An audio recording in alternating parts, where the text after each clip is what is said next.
My mother pretended to have Alzheimer's so she could live with me. Later, I found out she was secretly recording audio to try and get custody of my son. After my dad passed away, she started calling more often, her voice trembling, sometimes confused, sometimes rambling about things that didn't make sense. She'd forget what day it was, repeat the same story twice in 5 minutes, misplace things. I lived in Lyon, hours away from her flat in Marseille, so I couldn't see for myself what was really going on. One afternoon, she called me sobbing, said she'd left the oven on all night and woke up to smoke in the kitchen, that she was scared of hurting herself, scared of becoming one of those people. I remember her saying that. One of those people. I cried after we hung up. And a week later, I moved her in with me. At the time, it felt like the right thing to do. I'm an only child. My father, Pierre, had died just a year before, and I guess I thought, if I didn't step up, who would? My wife Clara wasn't thrilled, but she agreed. She said we'd manage.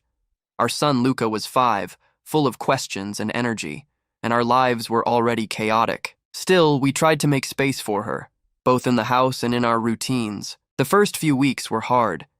She was forgetful, yes, but also needy. She'd wander into our room late at night, asking if we'd heard the voices too. Once I found her in the garden at 3 a.m., barefoot, looking up at the sky like she was waiting for something. Clara begged me to consider getting help.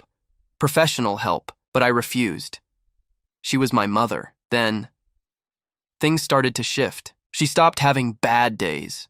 Her confusion faded. She started dressing better, putting on makeup again, organizing drawers that weren't hers. I caught her giving Luca strange looks sometimes, like she was observing him, not watching him. She started asking odd questions. What does Luca call me when I'm not around? Does he ever talk about his other grandmother? I brushed it off. Maybe it was guilt. Maybe she was trying to find her place in our family. Maybe she was lonely. But then, one evening while she was out at the market, Clara called me into our bedroom. She looked pale. She left her phone on the kitchen counter, Clara said. It's recording. What do you mean? She's recording everything, every room, every conversation. I didn't believe her until she showed me. A dozen audio files, all labeled by date and time. One was from the previous night. Clara and I talking about Luca's school, complaining about how tired we were, and me jokingly saying, sometimes I wish we could send him to boarding school just for a week. It was out of context, but in the wrong hands it would sound horrible. There were weeks of recordings. Conversations with Luca, arguments between me and Clara, private phone calls. She even had one of Luca crying during a tantrum. We didn't confront her right away. We wanted to understand what she was doing. Clara started digging, and what she found made me physically sick. My mother had contacted a solicitor in Marseille. She was asking about grandparent custody rights in case she could prove we were unfit. She had a document claiming she was living with us because she was worried for Luca's well-being.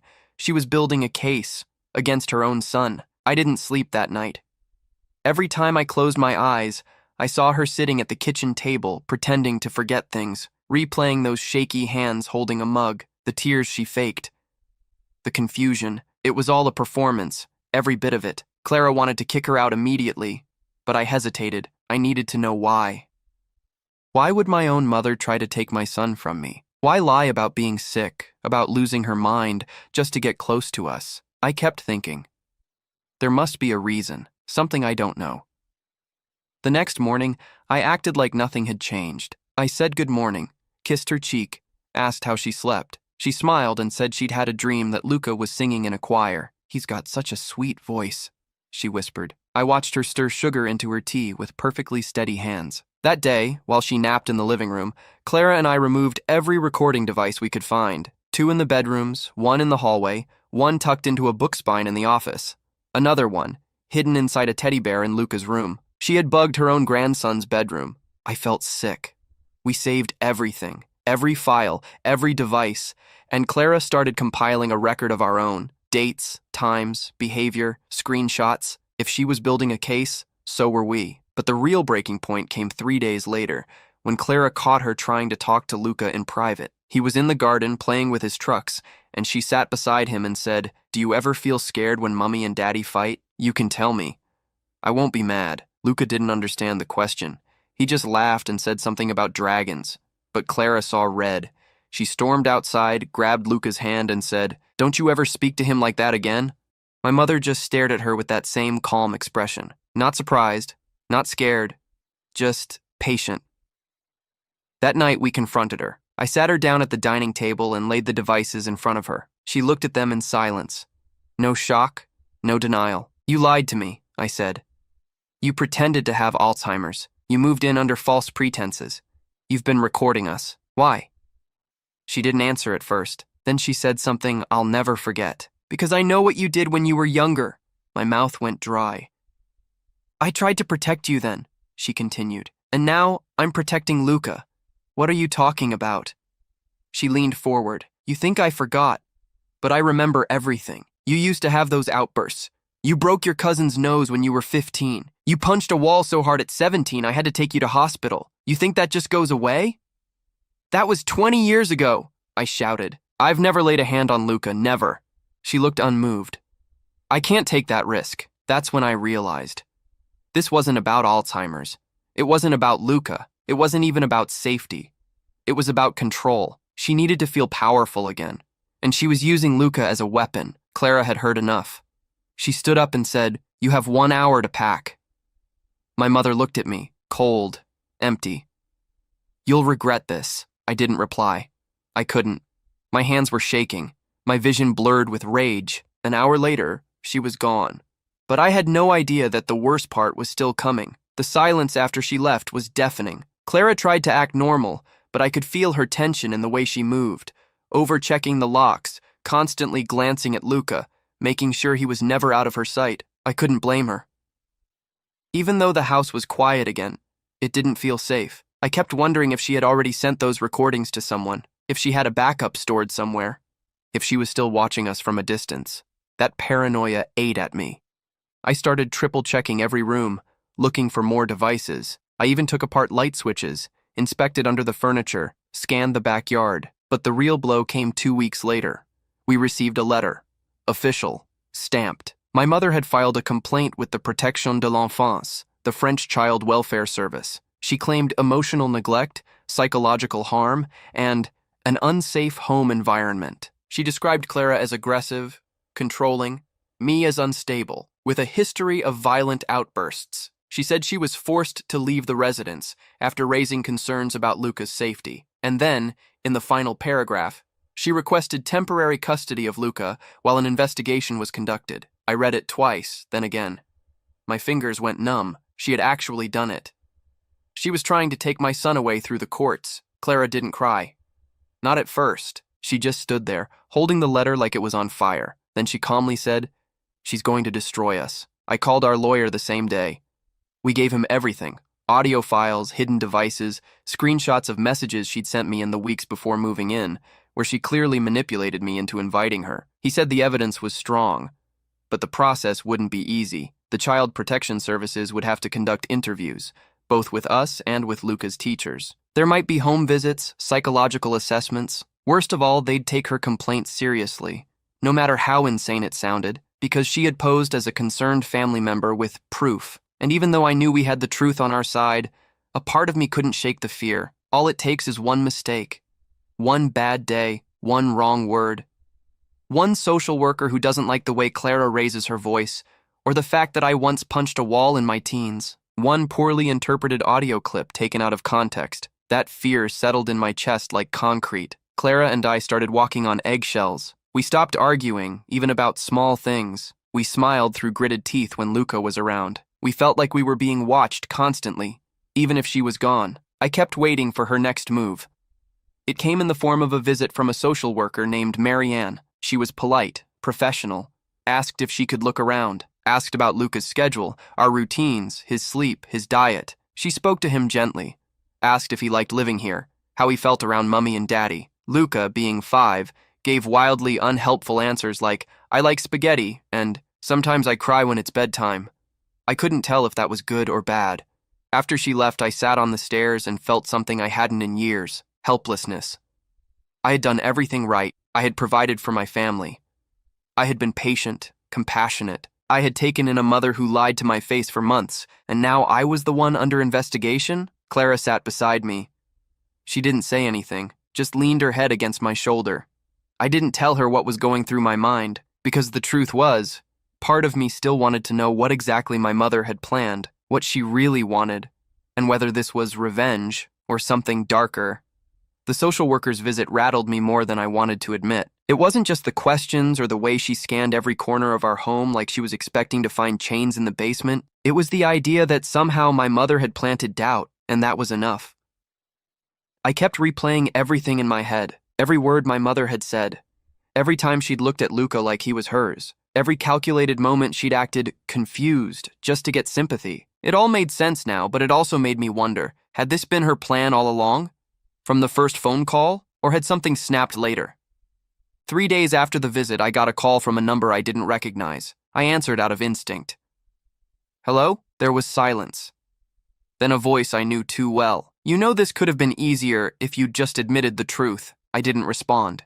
She continued. You're unstable and Clara's cold. That boy needs love. He needs me. I hung up.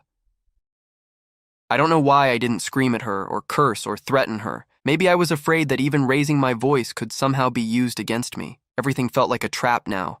Like every word, every breath, had weight. Clara saw it all over my face. She called you?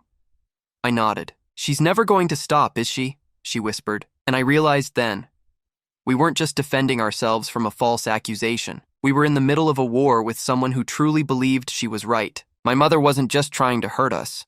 She thought she was saving Luca. That's when I started digging into her past. I contacted an old neighbor of hers from Marseille, Madame Lavigne. She'd known my parents for over 30 years. When I asked if my mother had shown signs of memory loss before, she hesitated. She told us she was moving because the flat brought back bad memories of Pierre. She never said anything about Alzheimer's. That struck me. Because when she called me crying that night about the oven, she specifically said she was afraid she was losing her mind. So why lie to them? I pushed further. Madame Lavigne eventually confessed something else. Apparently, just a few weeks before moving in with us, my mother had been involved in a heated altercation with another neighbor, someone who accused her of spying on them, said she'd been taking notes on their children, even photographing them from her window. The police had been called. No charges were filed, but the story had circulated quietly through the building. Most people assumed she was just lonely or strange, but I knew better now. She wasn't just trying to take Luca. She'd been looking for a child to claim. It had always been about control, about rewriting herself into someone else's story, someone who mattered more, someone who was needed. She had lost my father. She had no friends. She had no purpose, so she created one. And she chose my family to fill that hole. When I told Clara, she just sat there in silence for a long time. Then she asked, what if she tries to take him, like physically? The question chilled me. I hadn't even considered it until that moment, but it wasn't a stretch. The woman who had lied about a disease, planted recorders, manipulated legal systems, and stalked other people's children, of course she was capable of it.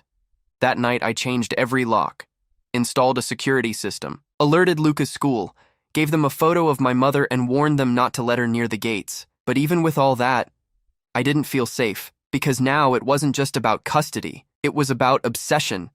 And obsession never ends cleanly. I stopped sleeping properly.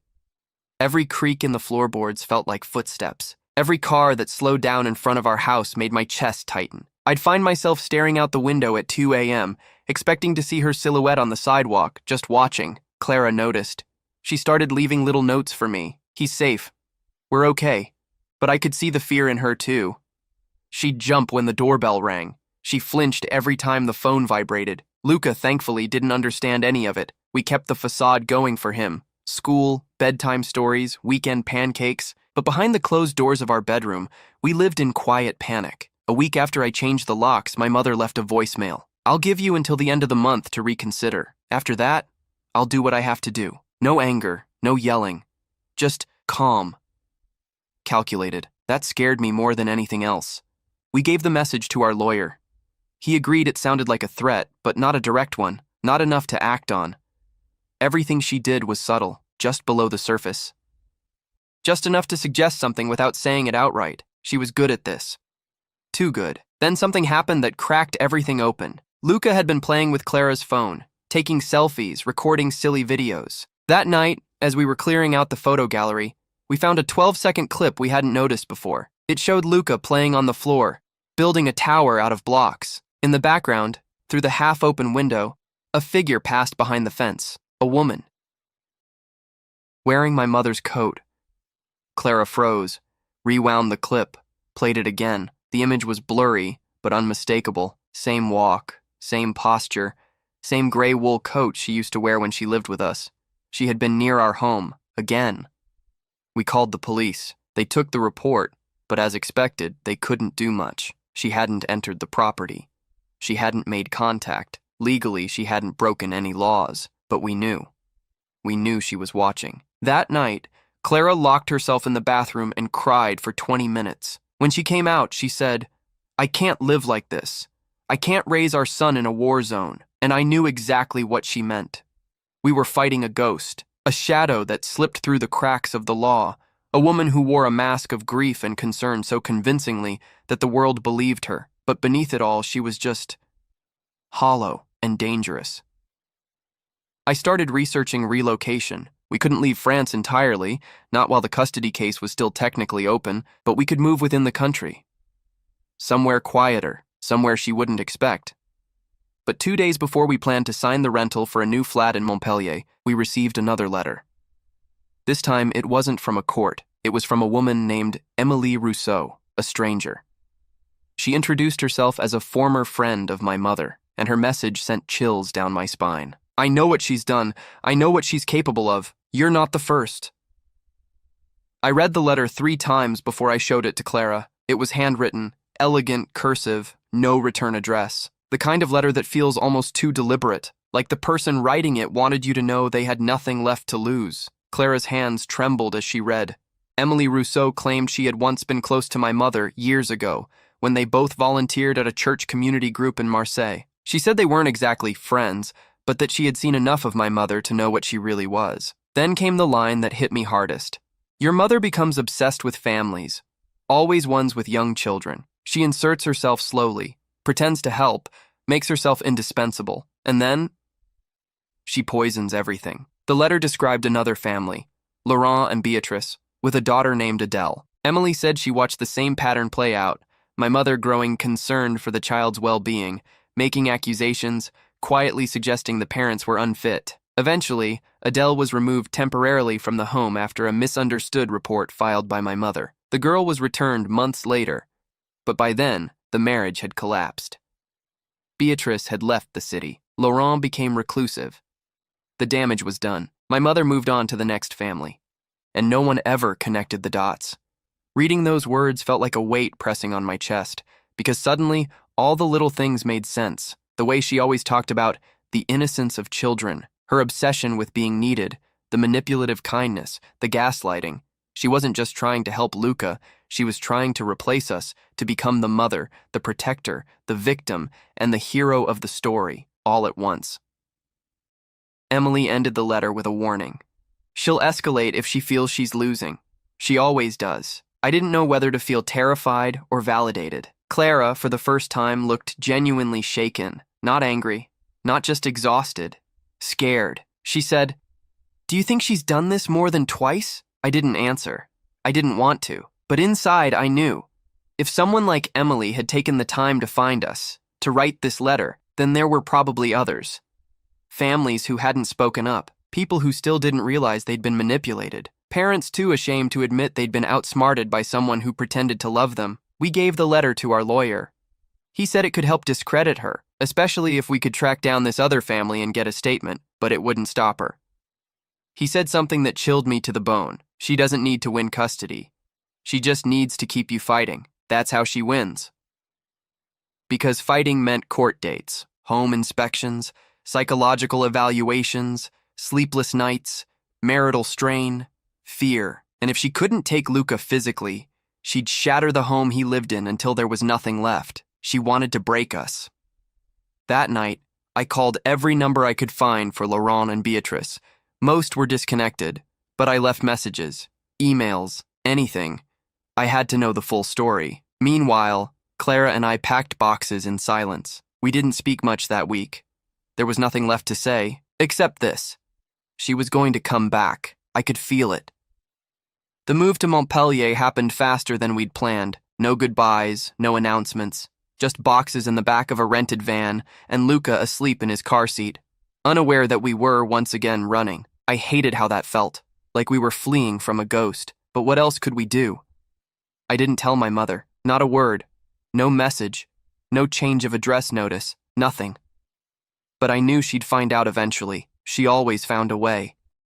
The new flat was smaller, quieter, tucked at the edge of a residential neighborhood filled with retirees and young couples who didn't ask questions. It should have felt like a fresh start. Instead, it felt like exile. Clara unpacked obsessively. She spent hours rearranging furniture, scrubbing spotless counters, folding Luca's clothes in perfect stacks. She said it helped her think.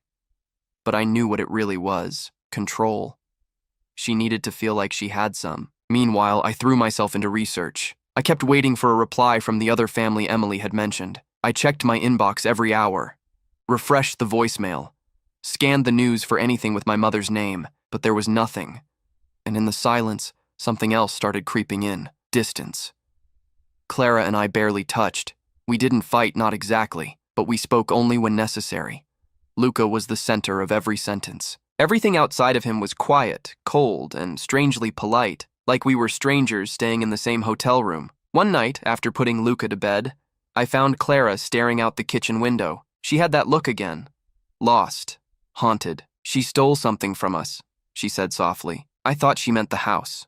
Our peace. But then she turned to me and said, "I don't know if I love you the same way anymore." It was like being punched in the stomach, but quietly, slowly, like drowning. "I don't mean I want to leave," she added quickly. "It's just, I feel like everything between us is poison now, like we've spent so long surviving. I forgot what it felt like to just be your wife." I didn't know what to say, because she was right. Our relationship had become a fortress, not a home, a defense mechanism.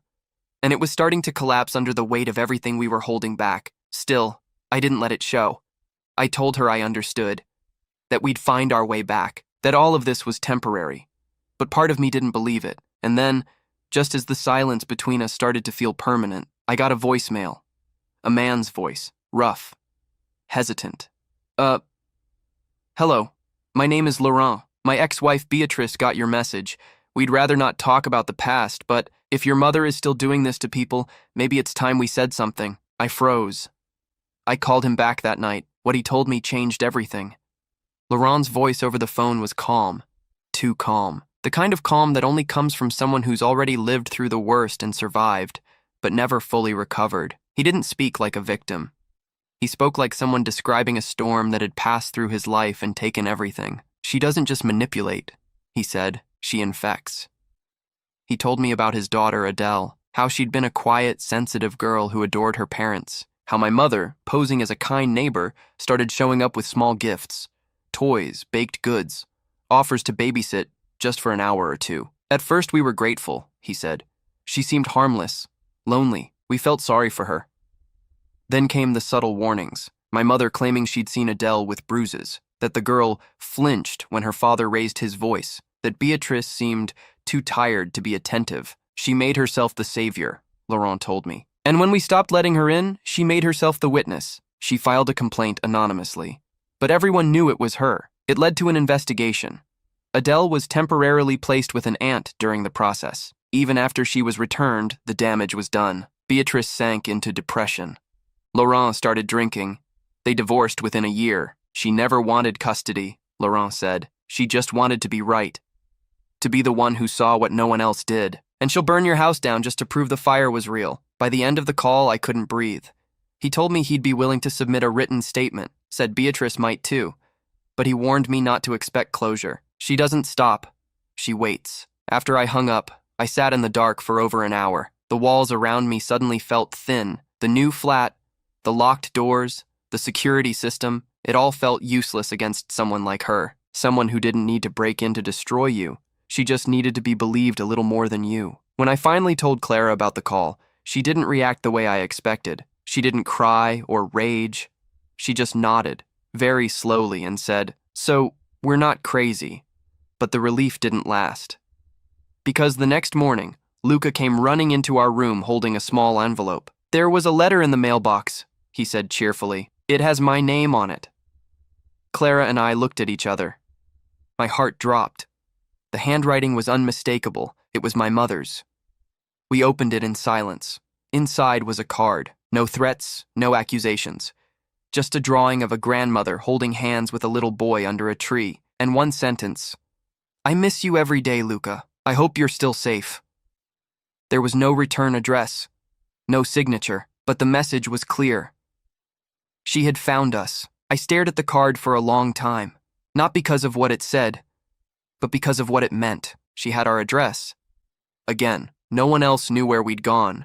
No friends, no extended family. Clara's parents didn't even have the exact location. We had done everything to vanish quietly, and still, she found us. Clara took the card and locked it in a drawer like it was radioactive. We're not telling Luca, she said firmly. He doesn't need more ghosts, I agreed. But something inside me shifted that day. The line had been crossed. This wasn't about family anymore. It wasn't about concern or legal manipulation. This was stalking. This was harassment. This was dangerous. We went straight to the police. They took the report, but again, no direct threat, no trespassing, no name on the envelope. They advised us to stay vigilant and gave us a contact at the local precinct. That was it. Clara was livid. So she can send letters to a 5-year-old and there's nothing we can do? I didn't have an answer. I felt helpless all over again. That night, Luca asked if his grandmother would ever visit. I froze. Why? I asked, trying to sound casual. He shrugged. I just thought maybe she could come to my school show next week. Clara turned her face away. I saw her blink hard, swallowing tears. We had never told him what really happened. Just that Grandma had gone back to her city and wouldn't be visiting anymore. We thought we were protecting him.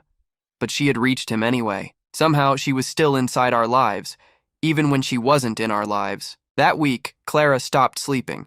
She kept the lights on in every room at night. She started checking Luca's window twice before bed. At one point, she said, "What if she's already in the building? What if she rented the flat across the street?" And as paranoid as it sounded, I had wondered the same. I began checking the cars parked outside, noting license plates, watching faces in the crowd when I walked Luca to school. I even caught myself looking over my shoulder while buying groceries. This wasn't parenting anymore. It was survival. Then, 3 days later, it escalated. Clara went to pick Luca up from school. The teacher met her at the gate looking confused. She asked, "Did you change pickup plans?" Clara's heart stopped. "No, why?" "Because your mother-in-law was here earlier, said she was taking Luca to the dentist. She had his name, his birthday. She knew your address in Lyon." Clara nearly collapsed. Thankfully, the teacher didn't release him. She said the school had a strict ID policy, but the fact that my mother had tried, in broad daylight at a school surrounded by staff, was terrifying. She wasn't hiding anymore. She was escalating. We contacted the police again.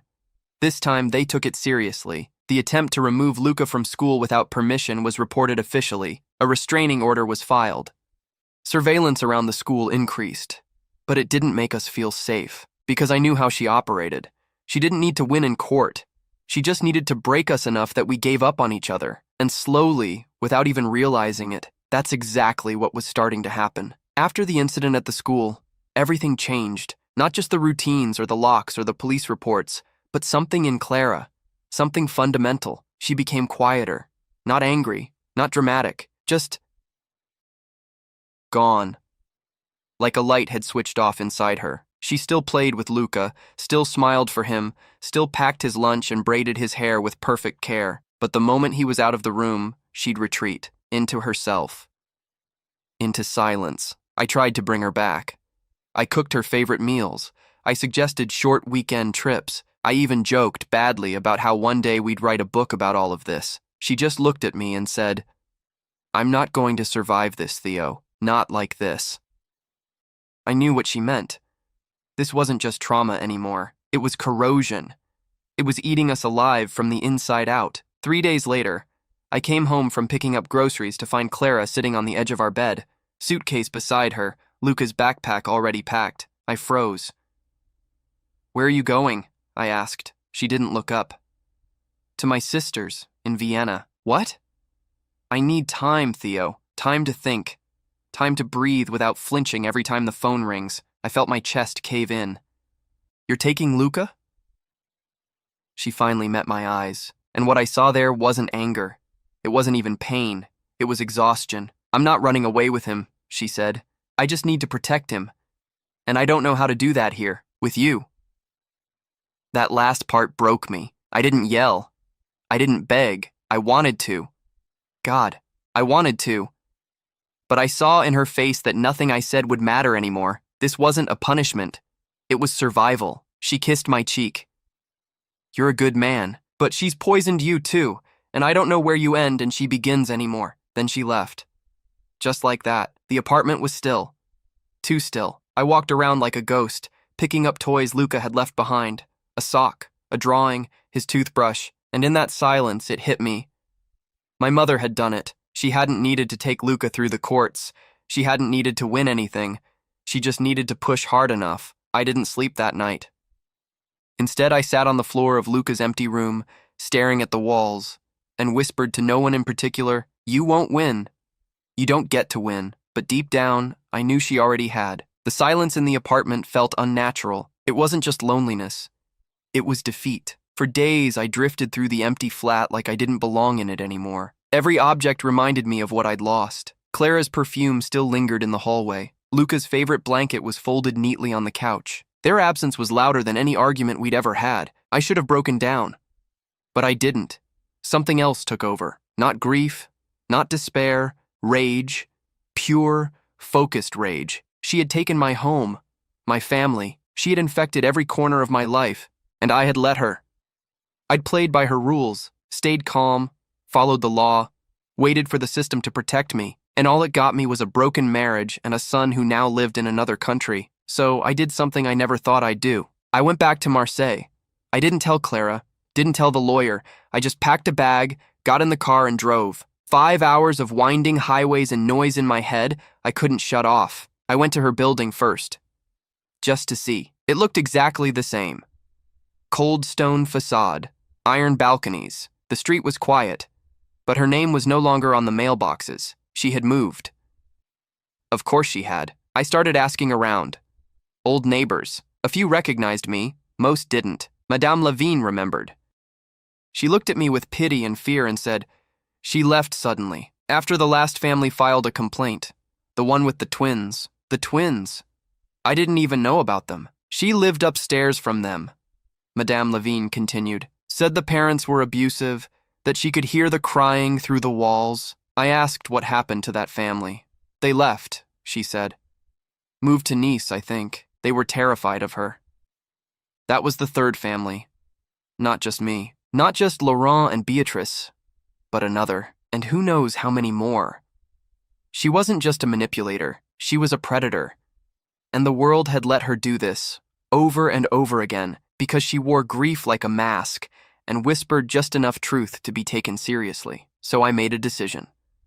I drove to the courthouse. I filed a formal statement, not just as a defendant in a custody case, but as a victim. I provided the audio recordings, the devices, Emily Rousseau's letter, Laurent's voicemail, the school incident, the card addressed to Luca, and then I said something I never thought I'd say out loud. I believe my mother is a danger to children, and I believe she needs to be investigated. The woman behind the desk didn't flinch. She simply said, "You're not the first to say that." That stopped me cold. Not the first? How many complaints has she had? The woman hesitated, then leaned in and said, "At least 3 families that we know of. One of them fled the country." That was when it clicked.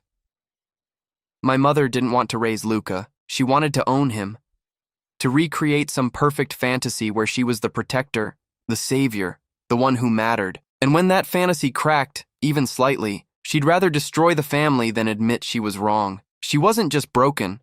She was dangerous, and I wasn't going to let her do this to anyone ever again. When I left the courthouse that day, I expected to feel relief. Instead, I felt watched.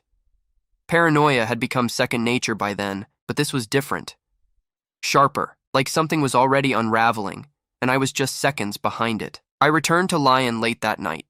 The flat was still, hollow, but now, there was a purpose humming underneath the silence. I had taken the first real step against her, not just defending myself, but accusing her, exposing her.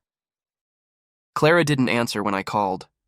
I left her a message, trying to explain what I'd done, what I'd learned. I told her about the twins, about the woman at the courthouse, about how I finally understood what my mother really was. I begged her to call me back. She didn't. Instead, the next morning, I woke up to a knock at my door. 2 officers. Not local police, judicial police from Marseille. I knew instantly. She filed a counter-complaint, the taller one said, barely meeting my eyes. Accusing you of harassment, intimidation, and mental cruelty, she's requesting a protective order. My mouth went dry. She said you showed up at her old address, that you frightened her neighbors, that you're trying to ruin her life out of revenge. It was surreal. She was turning the truth upside down in real time, again. She also submitted a claim that you're attempting to manipulate the court system by enlisting false witnesses, the officer added. I laughed, not because it was funny, but because of how predictable it had become. She's doing exactly what she accuses everyone else of, I muttered. We've seen that before, the officer replied quietly, almost to himself. They didn't arrest me, but they took my statement. They warned me to avoid all contact. The protective order was temporary, pending a hearing, and just like that, she'd flipped the board again. Later that day, I received an email from Laurent. He had spoken to Beatrice. She agreed to submit a written statement. She was hesitant at first, Laurent wrote. But when she heard about your son, she said, "If I stay quiet, I'm letting it happen again." Attached was her letter. It was brutal, honest, unapologetic. She detailed everything. The slow invasion, the subtle manipulation, the breakdown of her marriage, the fear, the isolation. She even mentioned therapy, how it had taken her years to realize none of it was her fault. I read it 3 times. And then I did something I hadn't done in weeks. I cried. Not just from relief, but from rage, from grief. From the overwhelming awareness that this had been going on for years and no one had stopped her, until now. That night, I received a message from an unknown number. No words, just a photo. A blurry shot of Clara and Luca at a park in Vienna. My heart stopped. She had found them, and now I wasn't the only one in danger. The moment I saw the photo, something inside me snapped. Not panic, not fear, resolve. This had gone far enough. I stared at the image, Clara sitting on a park bench, Luca feeding ducks beside her, and I could tell it had been taken from a distance. She hadn't noticed. Neither had he, but I recognized the angle, the blurred railing in the foreground, the shape of the trees behind them. This wasn't just a photo. It was a message. I can find them. I still control this. I immediately called Clara. No answer. I tried again. Again. Nothing. I didn't even leave a voicemail. I just booked the next train to Vienna and packed my bag in silence. The entire trip, I rehearsed what I'd say, how I'd convince her to believe me, really believe me, that this wasn't about paranoia anymore, that my mother was escalating, that no one was safe. But when I arrived in Vienna, Clara wasn't angry. She was terrified. She opened the door with swollen eyes and hugged me like I was her only lifeline. She followed us here, she whispered. I nodded. She left a note in Luca's backpack. I found it yesterday. He didn't even notice. What did it say? Clara led me into the kitchen and handed me a folded piece of lined paper. It was in the same handwriting, the same unsettling calm. I'm sorry it has to be this way, but one day you'll thank me. He'll be safer with me than with either of you. That was it. No signature, no address, just certainty. I looked at Clara. She looked back at me, and in that moment, we knew. This wasn't a game anymore. It wasn't legal drama or psychological warfare. This was abduction waiting to happen. We went straight to the Austrian authorities, filed the report, showed them everything. The past police reports, the court filings, the restraining order, even the testimonies from Beatrice and Laurent. They took it seriously. But laws have borders, and my mother? She didn't care about borders. She didn't need to take Luca with force. She just needed the right moment. A school pickup, a distracted second, a brief walk to the bakery. She only needed one opening. So we made a choice. We contacted a private security consultant, someone Clara's sister recommended. He specialized in family protection and relocation support. He read our file and said just 4 words, "You need to disappear." I didn't argue. Within a week, everything changed. We secured new identities, at least administratively, changed names at school, opened accounts under middle names, moved again, not across the country, across the continent. Luca was told it was a special family adventure, that sometimes families need to start over in quiet places. He accepted it with the innocence of someone who still trusted the world. Clara and I, We didn't talk much. There was nothing left to say. She was still unsure, still distant, but she didn't stop me, didn't push me away. We were bound now by something deeper than love. We were bound by survival. One night, weeks later, I received an email from a burner account. No photo, no threat, just one sentence. Wherever you go, I will still be his blood. She had lost, but she wanted to remind me of what she still believed she had, and maybe she was right. But blood doesn't make you family, not anymore. We stayed hidden. New names, new address, new lives stitched together with the thread of fear and necessity. In a remote town near the Slovenian border, we lived like witnesses under protection, always glancing over our shoulders, always pretending this was normal. Luka adapted quickly. Children do. He made new friends, learned a few words in the local dialect, and never questioned why we didn't talk to our neighbors or why Mummy and Daddy always checked the doors twice. But Clara was fading, not visibly. She smiled, she laughed, but something in her eyes never came back. Something warm. Something that used to belong to us. Some nights I'd find her sitting in Luca's room after he'd fallen asleep, just watching him, like she was waiting for someone to try and take him again. And me? I was consumed by one question. What if she never stops? Because that email, that final message, wasn't just a threat. It was a reminder that no matter how far we ran, she'd always believe he was hers. She didn't need to take him to feel entitled to him. She didn't need a court to feel righteous. She just needed time. And she had plenty. I couldn't live like that. Not forever. So I made a decision. I flew back to France alone, without telling Clara. I needed answers. Closure. Finality. I didn't go to the police. I went to a psychiatric hospital in Marseille. I had found out through a friend, someone who still worked in legal circles, that my mother had recently been admitted under an emergency order. The official note cited persistent delusional disorder and escalating fixation on non-biological parental claims. She had tried to report another family, a fourth, but this time they pushed back harder, and the judge, having seen our case, finally connected the dots. She wasn't just unstable, she was sick, and for the first time in her life, someone had said it out loud. They allowed me a supervised visit. She didn't recognize me at first, or maybe she pretended not to. She just smiled and said, "You look tired. Parenthood will do that to you." I sat down, looked her in the eyes, and asked her the one question that haunted me the most. Why Luca? Her smile didn't fade. Because he deserved better, she said, like it was the most obvious thing in the world. Because you were never meant to be a father. My hands clenched. I felt my nails bite into my palm. You're wrong, I said. I am a father, and I protected him. From you. Her eyes narrowed. For a moment something flickered behind them. A hint of the woman who raised me, the mother who used to tuck me in at night, the ghost of who she used to be. But then it was gone. She looked past me and said, "You'll see. He'll come back to me one day. They always do." I stood. That was the last time I saw her. She remained under psychiatric evaluation indefinitely. No court, no verdict. Just a quiet end to a storm that had uprooted our lives. When I returned to Slovenia, Clara was furious at first. Then I told her everything, and for the first time in months, she hugged me, not out of fear, not out of necessity, but because she chose to. And when Luca ran to me the next morning yelling, "Papa!" at the top of his lungs, I realized something simple, something powerful. She hadn't won. Not really. She had broken pieces of us, yes. Damaged memories we'd never get back. But the core, the family. We were still standing. It's been 8 months since I last saw her. 8 months since that cold hospital room.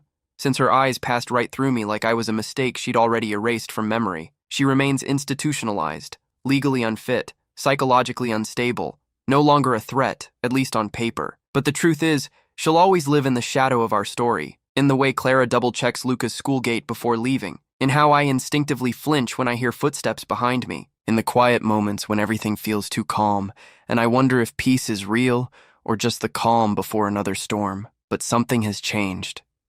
We're not just surviving anymore, we're living again. Luca started painting. His drawings used to be vague and frantic, full of color without shape. Now, they're people. Scenes. He draws 3 figures almost every time. A man, a woman, and a small boy in the middle. He says it's us. Clara and I still have work to do. We're rebuilding trust. Not because of betrayal, but because trauma rewires the way people connect. But she smiles now. Not just for Luca, for me, for us. Some days, we sit in silence and it feels like healing. Other days, we argue over small things and it feels like progress. Because we're not tiptoeing anymore, we're standing. I keep all the letters, all the recordings, every file, every document. Not because I want to remember, but because forgetting is dangerous. Because what happened to us, to Laurent, to Beatrice, to the others, it wasn't just one woman's madness. It was a system that didn't listen until it was too late, and I want to be ready. Just in case it ever tries to repeat itself. But most of all, I keep them, because one day, Luca will ask. And when he does, I want to look him in the eyes and say, I protected you. I made mistakes. I was slow. I trusted the wrong person. But when it mattered most, I didn't run. I stood between you and the storm. Because in the end, being a parent isn't about being perfect, it's about being there. And she'll never understand that. But I do, and that's why I won.